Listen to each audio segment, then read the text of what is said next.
اليوم بدي أحكي لكم عن عشبة حقيقة أنا بسميها العشبة السحرية أو عشبة النساء على وجه الخصوص. هالعشبة اسمها عشبة كف مريم، وهيك بيكون شكلها وهيك بتشتروها من عند محلات العطارة. هالعشبة لها فوائد كتير على الفتيات والنساء. أهم فائدة إنها بتخفف من أعراض الدورة الطنفية اللي كتير من الفتيات بيعانوا منها.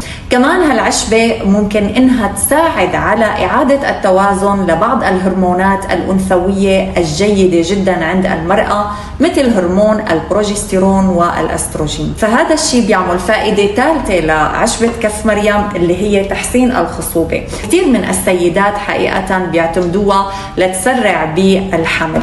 من أهم الفوائد كمان لعشبة مريم إنها بتساعد على التقليل من أعراض انقطاع الحيض أو انقطاع الدورة الطبيعية أو سن اليأس. في فائدة مهمة كمان لعشبة مريم، وفعلا أثبتتها دراسة أسترالية بتقول على أنها بتخفف من نوبات الشقيقة والصداع، وبتلعب كتير دور كبير في تعديل المزاج. كمان هالعشبة لها خصائص مضادة للبكتيريا والفطريات، وبتخفف كتير من أعراض الالتهاب وتحديدا الالتهابات الجلدية. كمان بتلعب دور كتير كبير في التخفيف من أمراض العظام والتهابات المفاصل.